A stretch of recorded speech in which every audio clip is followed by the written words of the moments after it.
어저께는 다니엘이 신상에 절하지 않은 것 때문에 그렇지 신상에 절하지 않은 것 때문에 꿈꾼 것 때문에 꿈꾼 것 때문에 다니엘을 그 천문학자들이 최고로 삼고 다니엘이 청을 하죠. 내 친구 3명 책임져 주라. 이래가지고 3명을 각 지방의 제일 우두머리로 삼아요. 근데 오늘은 뭐 했냐면 이제 신상 꿈꾼 이후에 이제 신상을 해가지고 이제 절을 하라니까 안 하잖아요. 안 하는데 요 끝에서 뭐라 그랬습니까? 그 전에도 이미 지방에 리더자들을 보냈거든요. 더 높였어요. 그러니까 더 재밌는 거는요. 그 안에 28절 한번 다시 보실까요? 자, 그가 그의 천사를 보내사 자기를 의뢰하고 그들의 몸을 바쳐. 다른 나라 왕이 사드락과 메삭과 아벳느고한테 뭐라 그러냐면 얘네들은 자기를 의뢰하고 그러니까 하나님을 의지하는 사람들이 하나님을 의지할 뿐만 아니라 자기 몸을 바쳐. 자, 이 사람들은 몸만 바쳤나요? 생명을 바친 거죠. 왜냐면 죽어도 좋다고 그러잖아요. 이제 좀 이따 얘기하겠지만 생명을 바치는 걸로 끝나지 않습니다. 이 믿음이 어느 정도 믿음이냐면 저는 성경을 참 이런 관점으로 다시 본다는 게 얼마나 감사한지. 바벨론의 이제 침공으로 예루살렘이 파괴되죠. 그리고 수많은 사람들이 바벨론으로 이제 잡혀가죠. 그리고 그들은 어떻게 됩니까? 노예 삶이라는 건 자유가 없죠. 자, 노예의 신분은 키우는 애완동물보다 못하다 그랬죠. 이게 뭐지 이거 쌓는 거. 큰일 났어. 이 바벨탑 말고 이거 피라미드. 그 피라미드 공사할 때 사건 아시죠? 노예들을 다 데려와요. 잡아와서 일을 시키는 그 피라미드 쌓는데 밥도 안 주고 여러분 사막이잖아요. 물도 안 줍니다. 그리고 일만 시키다가 그냥 죽잖아요. 그냥 사막에 던져버려요.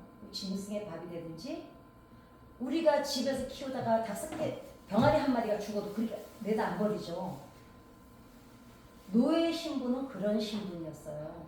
근데 어떻습니까? 노예로 끌려갔잖아요. 포로. 노예보다도 더 심한 게 포로입니다. 어때요? 자유를 상실했고 나라를 잃어버린 게 아니라 없어졌죠. 어떻게 합니까? 하나님의 상징. 우리는 하나님의 백성이다라는 그 선민의식, 그게 얼마나 자부심이었습니까? 근데 산산조각이 나는 걸 눈으로 보는 거예요. 여기 우리는 다 아시잖아요. 우리 성전 놓고 올 때. 저는 지금도 그 앞에 우리 집이 지나가야 우리 집이거든요. 지금도 안 쳐다봅니다. 저 성전 건축할 때 저 목걸이 반지 금발 다 뺐었거든요. 그러니까 지금도 안 쳐다보는데 이 사람들은 어떻겠습니까? 그쵸? 자, 이들로 근데 이 사람들 이 사건 이후로도 예수님이 오시기까지 500년입니다. 이스라엘 백성들이 그 바벨론 강간에서 계속 하나님 앞에 던졌던 질문이 있습니다. 하나님은 살아계신가? 이 사람들이 하나님이 살아계신가라는 질문을 할 수밖에 없었던 이유 아시죠? 왜냐? 고대 전쟁은 누구 전쟁이요? 신들의 전쟁이잖아요. 그럼 자, 바벨론이 이겼잖아요. 하나님이 살아계신가를 왜 물어봤을까요? 이 사람들 눈에는 신들의 전쟁이기 때문에 바벨론 마루도 신한테 하나님이 진 거예요, 지금. 그러기 때문에 하나님이 살아계시냐를 물어본 거는요, 하나님이 있냐 없냐 이 문제가 아니었어요. 우리 하나님이 지금 졌잖아요. 내 신이, 내가 섬기는 신이 이 마루카한테 졌어 지금. 그러니까 이제 졌으니까 이 신이 존재하지 않는다는 생각을 하는 거예요. 왜? 졌잖아요. 끝났잖아요. 그리고 뭐라 했습니까? 우리는 과연 하나님의 백성인가 그럼. 그리고 왜 우리가 회복이 될까를 물어봤을까요? 내 신이 졌잖아요, 전쟁에서. 그러니까 회복이 될 거라는 기대가 없었던 거예요. 그러니까 이 3가지를 계속 질문한 거예요. 그러면서 신랄 같은 희망도 붙잡고 있었던 사람들입니다. 자, 이 질문은 그럼 어디에 또 이 질문이 언제 또 있었을까요? 안티오쿠스 4세. 박해를 그 안티오쿠스 4세에게 박해를 너무너무 심하게 당했잖아요. 아시잖아요, 그죠? 할례 행한다고 아이를 엄마 앞에서 죽여서 그 아이를 목에 걸어줘서 하루 종일 성을 돌게 한 그보다 더 심한 박해가 어디 있습니까? 근데 그보다 더 심한 박해가 뭐였을까요? 제우스 신상을 예루살렘 성전에다 세우잖아요. 그리고 안티오쿠스가 뭐라 그래요? 그 성전에서 이제 내가 신이니까 너희들 나한테 경배하라. 이런 박해를 당하고 있었습니다. 이럴 때 이 사람들도 하나님 앞에 뭐라고 질문을 던졌냐면 이렇게 물어봤어요. 나는 이 대목을 제가 컴퓨터를 쓰잖아요. 우리가 고통받을 때 하나님은 도대체 어디에 계셨습니까? 나는 이 질문을 저는 얼마나 많이 했겠어요. 12살 때부터. 그 12살짜리 어린아이가 엄마가 아버지가 죽는 걸 제 눈으로 다 봤잖아요. 그 저희 집 사남매, 오남매 다 헤어져 살았잖아요. 그러니까 저는 밤마다 하늘을 저기쯤이 정선일까를 그 어린애가 13살에 서울로 또 형제들하고 떨어져 와서 저기쯤이 강원도에 가면서 정말 많이 물어봤어요. 하나님이 진짜 있을까? 우리 엄마가 왜냐면 죽으면서 유언했잖아요. 교회 잘 다니라고. 이 사람들이 이때 물어본 게 그겁니다. 하나님, 우리가 고통받을 때 당신 무엇을 하고 계셨습니까? 이게 이스라엘 민족들이 하나님 앞에 끊임없이 던졌던 질문이었습니다. 마르틴 루터가 1577년에 이제 종교개혁을 일으키죠. 그런데 정통이 이제 카톨릭이 이단으로 정죄를 하죠. 이제 루터를 길고 얼마나 오랫동안 했어요. 근데 1555년에 아우크스부르크 회의에서 루터교는 정식 종교를 인정을 받기는 합니다. 근데 칼뱅은 그때도 여전히 이단입니다. 이 사람들이 그 다음에 그리고 1560년에 카톨릭 국가였던 스페인이 이거요. 제가 오늘 여러분들도 한번 오늘 집에 가시면 네이버에 80년 전쟁 중 한번 다시 한번 읽어보세요. 야, 카톨릭 국가가 십자군 전쟁부터 얼마나 잔인했습니까? 하나님의 이름으로. 이런 나쁜 놈들이 어디 있습니까? 여러분, 스페인이 어떻게 한 줄 아세요? 카톨릭 국가였던 스페인이 네덜란드하고 벨기에를 침공을 해서 80년 전쟁을 벌여요.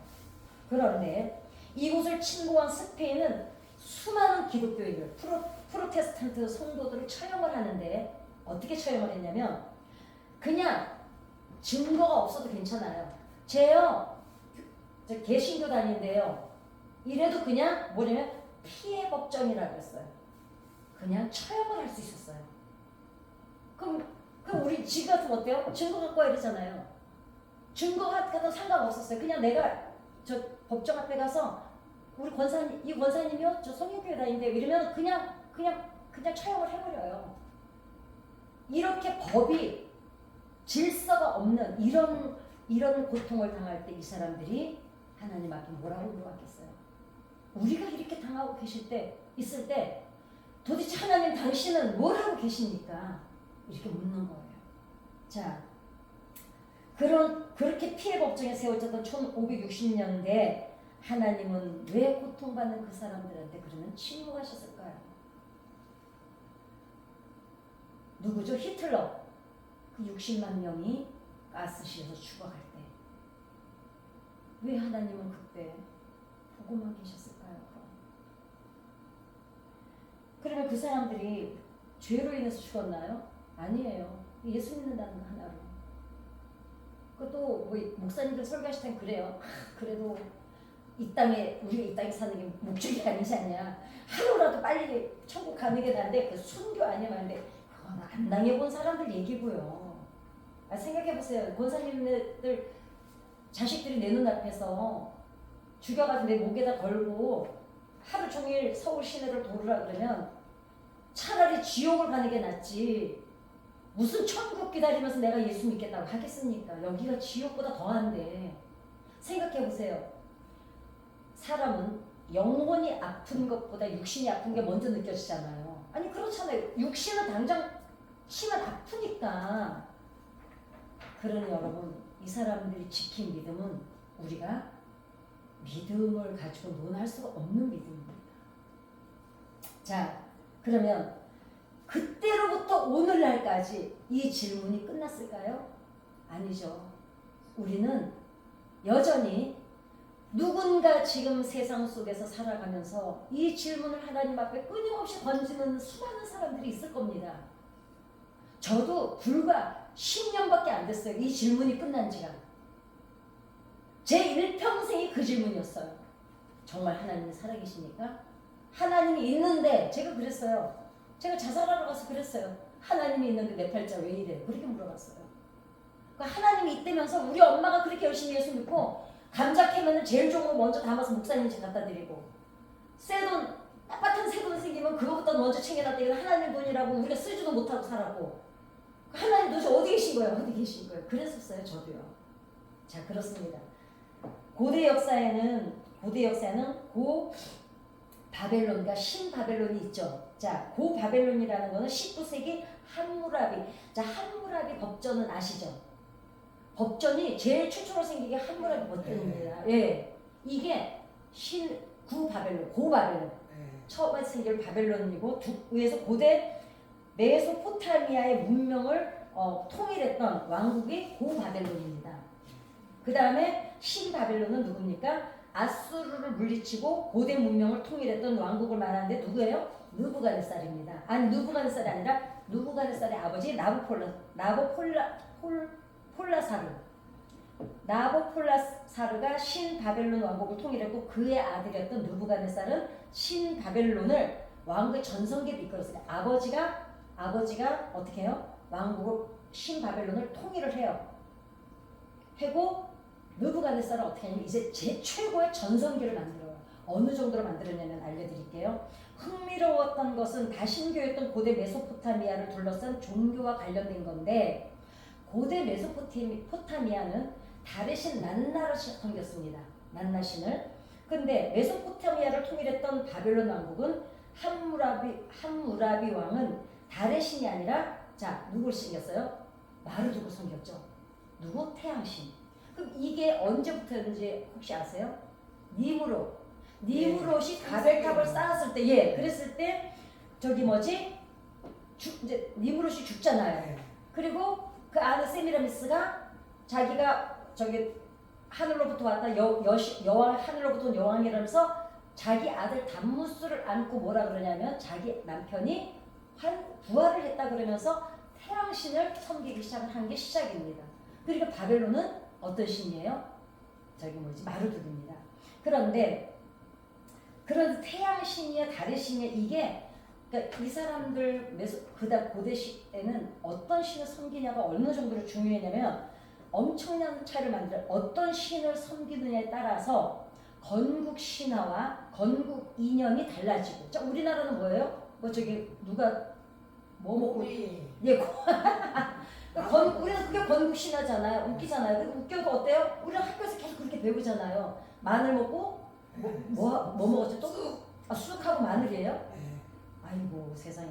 그러니까 국가를 왜냐면 건국 이념과 건국 신화가 왜 달라지냐면 국가를 떠받치는 사제들이 달라지기 때문이에요. 이렇게 생각하시면 됩니다. 자, 우리가 만약에 불교가 우리나라의 종교가 되면 누가 스님들이 사제들이 되는 거죠. 자, 그럼 우리 기독교 국가로 되면 누가 또 사제들이 될까요? 목사님들이요. 카톨릭이 우리 국가 종교가 되면 또 신부들이. 그렇기 때문에 완전 이 싸움이 보통 싸움이 아닌 거예요. 자, 그렇다면 그런데다가 어떤 신을 정하느냐에 따라서 도시 국가들의 위상이 달라지기 때문에 신을 정하는 것은 제국의 명운을 가르는 아주 중요한 사안이었다. 그럴 수밖에 없는 게, 자, 인도 같은 데는 소가 그렇잖아요. 길에다 똥 싸셔도 똥 밟지도 않잖아요. 근데 어때요? 우리 같은 사람들이 보통 어떻게 봐요? 미개하게 보잖아요. 그쵸?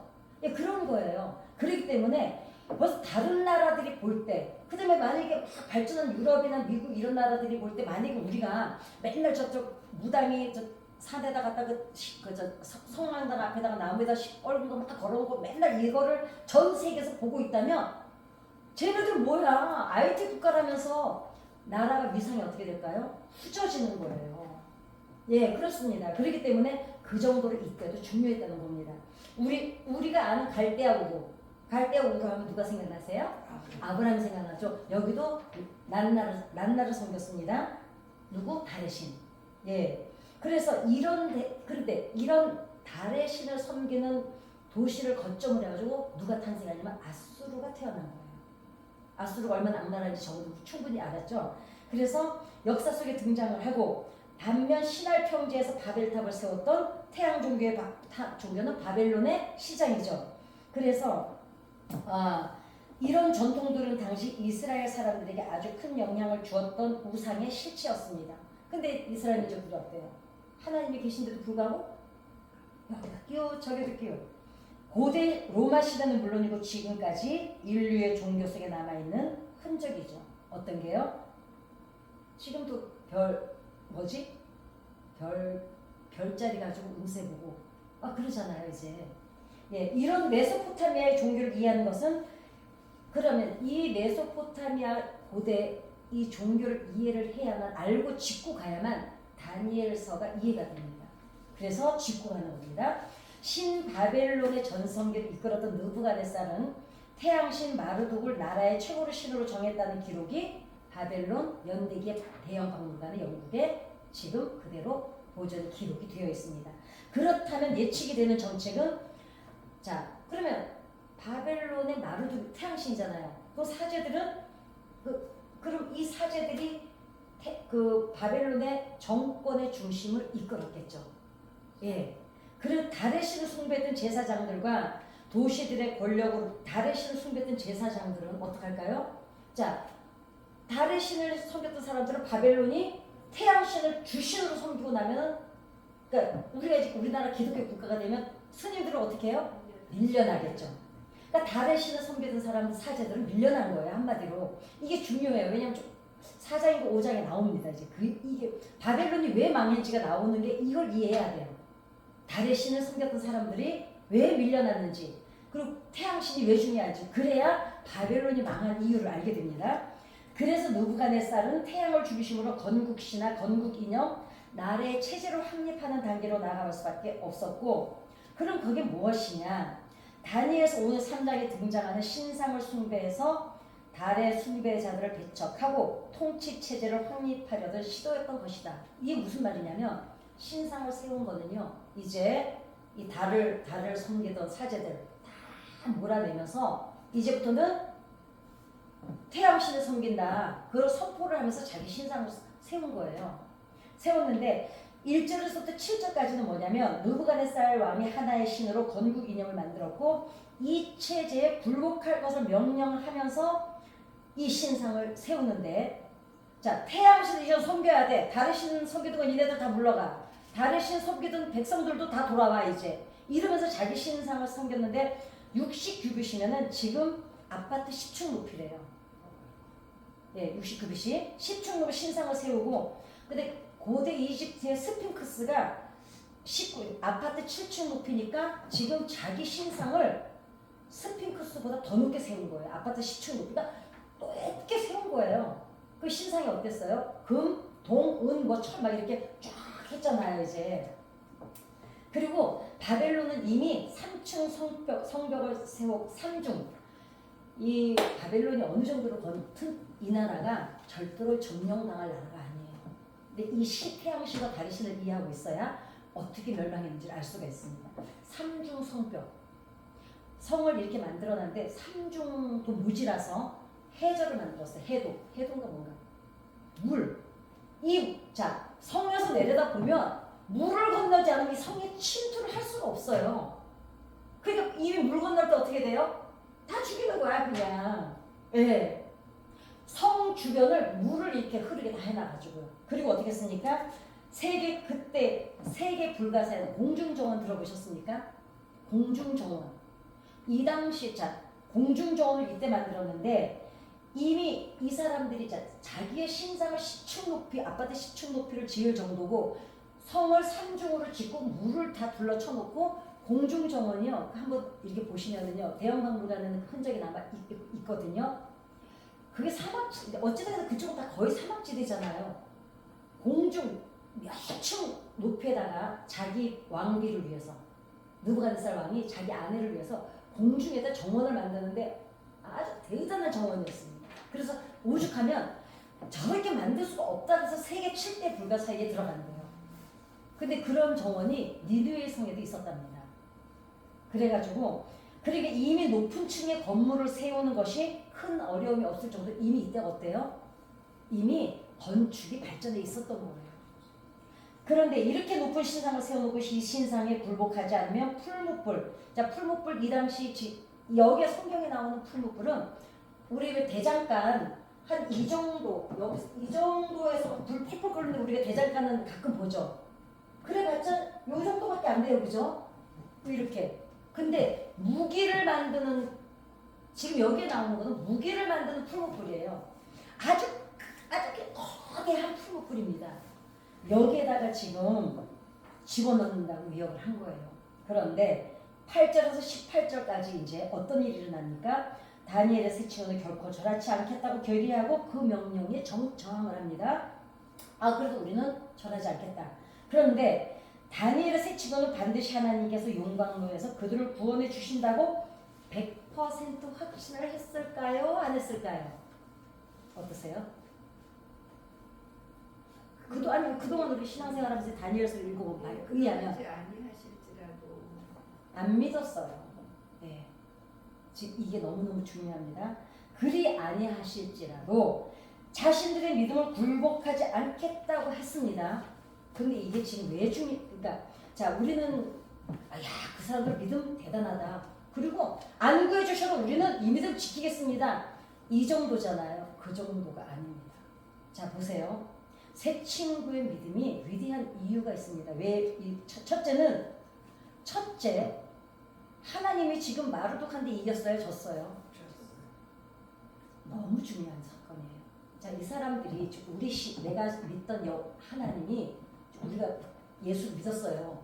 근데 우리 하나님이 어떤 다른 신한테 지금 졌어요.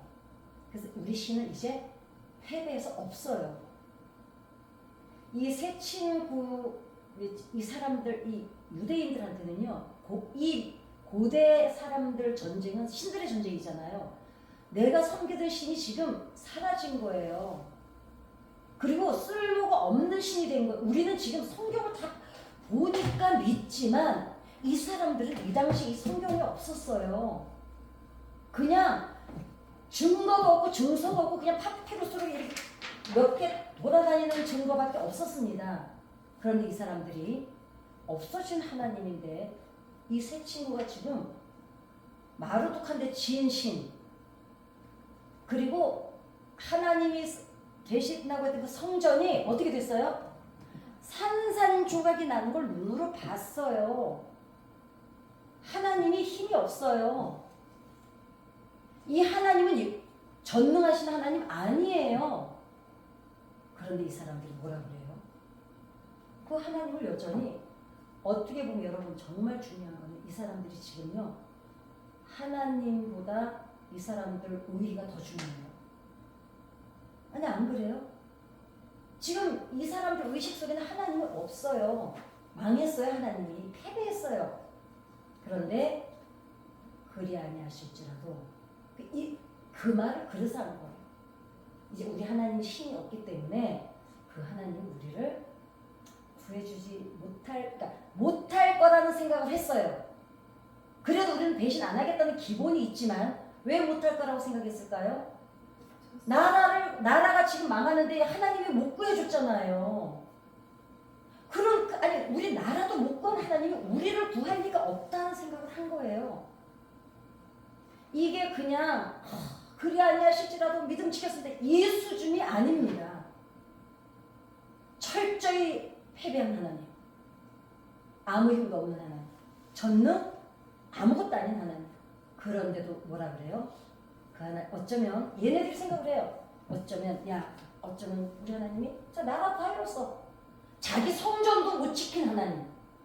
자기 백성 하나 못 지킨 하나님이 우리를 지킬 리가 없는 거예요. 그런데 어때요?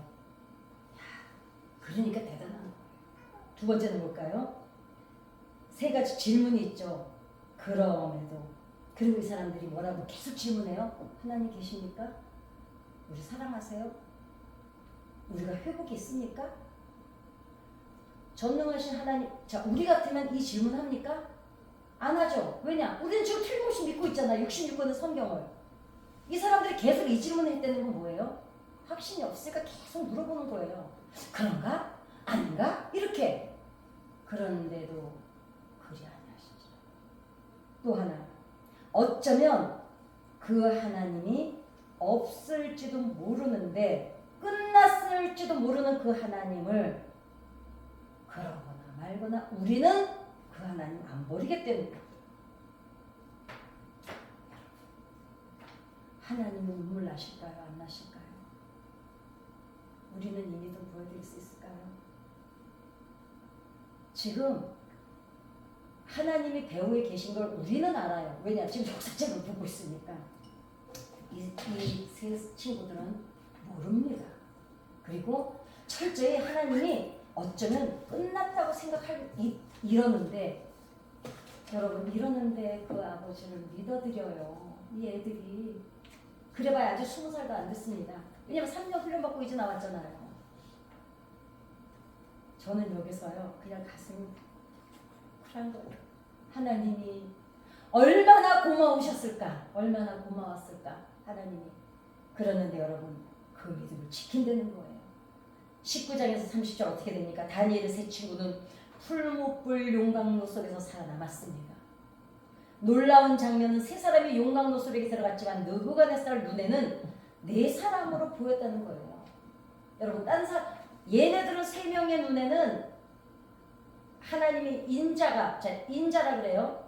예수님이 함께 계신 걸 얘네들은 고백이 없어요. 그쵸? 너무 웃기지 않아요? 이 믿음을 지킨 얘네들 눈에는 오히려 하나님이 안 나타나세요. 그런데 집어넣은 느부갓네살 눈에는 하나님이 나타나셔서 보여주시는 거예요. 봐라! 내 백성은 내가 지킨다. 할렐루야! 아멘. 감동 아닙니까? 이 네 번째 사람은 하나님의 아들 인자로 보였다는 겁니다. 자, 결국 느부갓네살은 다니엘의 세 친구가 믿었던 하나님의 이름을 어떻게 높입니까? 하나님을 이름만 함부로 해도 가족까지 다 없애버리겠다 그러잖아요. 네, 이름을 높이고 이들을 존귀하게 어떻게 더 높여주죠. 그런데 느부갓네살이 정말 하나님 이름을 높였을까? 자, 성경을 안 믿는 사람들한테는 그건 니네 얘기잖아 이럴 수 있죠. 태영박물관에 이 당시의 기록이 지금 있습니다. 그때 느부갓네살이 포로된 한 민족에 유일신이 있었다고 기록한 게 지금 대형박물관에 남아있다는 거예요. 아, 우리 개 하나 들어야 돼. 대형박물관 가고 싶시다 진짜. 가보고 싶어요. 그죠? 네.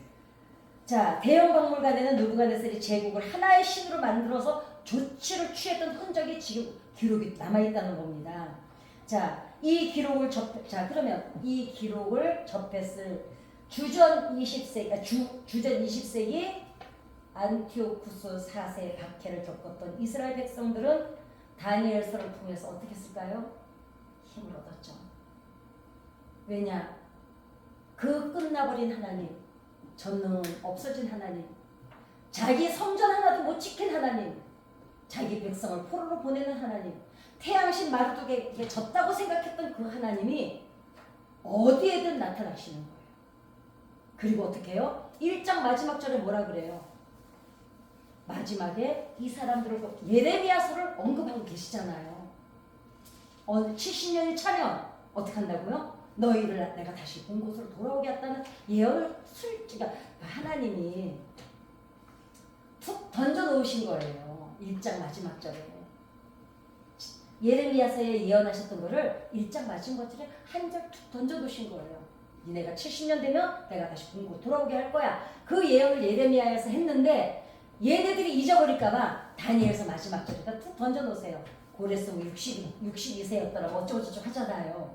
그래서 왜냐하면 고통의 시간을 겪었던 주전 2세기의 이스라엘 백성들은 용광로 같은 환경 속이었죠. 왜냐?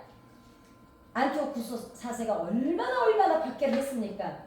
그들과 그런데 어떻게 해요? 아니야. 다니엘서를 보면서 어떻게 했을까요? 이때도 함께 하셨던 하나님이 우리와 함께 하실 거예요.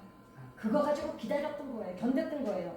주전 167년 164년 셀레우쿠스 왕조의 안티오쿠스 4세에 대항해서 어떻게 해요? 3,000명 가지고 어떡합니까? 전쟁을 일으켜서 마카비 가문이 100년 동안 독립을 이루잖아요. 자, 다니엘서가 있지? 기적 같은 전쟁을 일으켜서 독립도 해봤지? 그러니까 주후 이스라엘 민족도 또 견디는 거예요. 그 하나님을 기대하면서. 자, 이사야서 43장 1장 3절에 제가 1절부터 3절까지 제가 읽어드릴게요. 야고바. 자, 야고바 내 이름을 넣으면 되겠죠? 너를 창조하신 야훼께서 지금 말씀하시느니라. 이스라엘아 너를 지으신 이가 말씀하시니라. 너는 두려워하지 말라. 내가 너를 구속하였고 내가 너를 지명하여 불렀나니 너는 내 것이라. 내가 물 가운데로 지날 때 내가 너와 함께 할 것이나 강을 건널 때 물이 너를 침몰하지 못할 것이며 내가 어디로 지날 때? 불 가운데 지날 때 어떻게 한다고요? 타지도 아니할 것이요. 불꽃이 어떻게 한다고요? 너를 사르지도 못할 것이요. 새 친구가 어떻게 했어요? 그 용광로 속에서 불꽃이 사르지도 못하고 타지도 않았어요. 그러니 이 불을 통과해 나온 이 세 명의 친구들은 뭘 기억했을까요? 율법을 달달 외우고 있던 친구들이잖아요. 그러니 이사야서를 이때 그 이사야서에 예언하셨던 그 하나님이 오늘 어떻게 함께 하셨어요? 오늘 우리가 용광로 속에서 있을 때 하나님이 함께 하셨다는 걸 그때 깨달은 겁니다. 대전하는 여호와 내 하나님이요 이스라엘의 거룩한 자요 내 구원자임이라. 내가 애굽을 너희 속량물로 구스와 스바를 너를 대신하여 주었노라. 이스라엘 민족을 구하시려고 어떻게 해요? 나라를 없애버리기도 하시고 나라를 세우기도 하시고. 여러분 요셉이 애굽의 총리가 되잖아요. 애굽의 총리를 삼을 때요. 자, 요셉이 3년 동안 어디에 가 있습니까? 감옥에 가 있잖아요. 그 3년 동안 하나님이 얼마나 바쁘셨는지 아시죠? 애굽이라는 그 거대한 나라를 걸고 애 하나를 놓고 여러분 자식 하나를 놓고 그 애 하나 세우려고 하나님이 나라를 걸고 일하신다는 거예요. 여러분의 후손 하나를 여러분이 기도해 놓으신 그 아들 하나 살리려고 하나님이 요셉 하나를 놓고 애굽을 걸고 일하고 계셨어요. 어떻게 하셨어요? 왕의 마음을 움직이고 정치인들을 움직이고 또 어떻게 하셨어요? 사시사철 절기 그거를 다 움직이셨어요. 왜? 가뭄도 움직이셨고 풍년도 움직이셨고. 하나님이 여러분이 기도하는 그 자식들을 위해서 무엇을 하실지 우리는 상상할 수가 없다는 겁니다. 아이고 하나님이 바쁘신데 어떻게 하시겠어? 그건 우리 하나님을 전능하신 하나님이신데 부모가 새끼가 아무리 많은데 그 새끼 하나하나 애가 많다고 그 애 중에 하나 잊어버립니까? 우리 인간도 그러는데 여러분 그 하나님이 여러분과 나의 하나님이십니다. 아멘. 다니엘서와 이사야서는 어떡합니까? 절망과 박해의 시대를 살아가던 사람들에게 얼마나 가슴 저리게 다가오는 말씀이었겠어요. 우리도 그러잖아요. 기도하다가 정 응답 안 오면 말씀 읽을 때 두려워하지 말라 이러면 그 말씀이 그냥 확 내 가슴을 치잖아요. 그러니 이 사람들에게도 이사야서, 예레미야서가 이스라엘 민족들에게 얼마나 큰 힘이 되었는지 모르는 말씀입니다. 어떻습니까? 수모와 수치와 체면을 다 구겨요 하나님이. 자신의 이름이 어떻게 됩니까? 땅에 떨어지는 걸 보시면서도 이스라엘 백성을 고치시기 위해서 그 방법을 사용할 수밖에 없었어요. 얼마나 무능해지셨어요. 이방 신들 앞에서 여러분 체면 다 구기셨어요. 자기 체면 땅에 다 떨어뜨리고 자기 성전 적국의 본 앞에서 다 적국이 와서 깨부시는데도 그냥 보고 계신 사람들이 볼 때는 무능하신 하나님, 아무 힘도 못 쓰는 하나님, 그 하나님이 왜 그 일을 당하셨을까? 여러분 자기가 지은 피조물들한테 지금 당하시는 하는데 하나님이 가만. 예수님이 자 침뱉음을 당해요. 채찍으로 맞아요. 병사들이 희롱해요. 야, 네가 유대인의 왕이라며 너 한 따귀를 치면서 그런데 그걸 묵묵히 왜 참아요? 내가 죽고 내 새끼를 살려야 돼. 여러분들이 지금 그 하나님의 사랑을 받고 계신 분들이에요. 그러니 우리가 여러분 얼마나 존귀한 존재인지를 정말 한시도 잊지 마시기 바랍니다. 하나님께서 이 이스라엘 자식들 하나 고쳐보시겠다고 하나님의 그 수모 다 겪으면서 어때요? 그 이스라엘 민족 포로로 끌려갈 때 맨발로 가는 그 이스라엘 민족들과 하나님이 같이 걸어가시잖아요. 누구와 함께? 선지자들이 같이 가잖아요. 선지자들 하는 일이 뭐예요? 하나님의 말씀을 대언하는 사람들이었잖아요. 자, 그 선지자들한테 말씀을 주신 게 누구예요? 하나님이셨잖아요. 그 속에 하나님이 영을 불어넣으시고 그 하나님 같이 가고 계셨던 거예요. 그리고 어떻게 해요? 불 속에도 들어가시고 사자 불에도 들어가시고 뭐 안 가시는 게 아니 전천후셔. 우리 아버지, 우리 하나님. 여러분 그 사랑을 받고 있는 우리가 쪼잔하게 쫀쫀하게 치사하게 세상 그까짓 거 그게 뭐라고 이렇게 뛰어넘는 거예요. 그 자부심 가지고 나가서 베푸시는 삶을 사시기 바랍니다.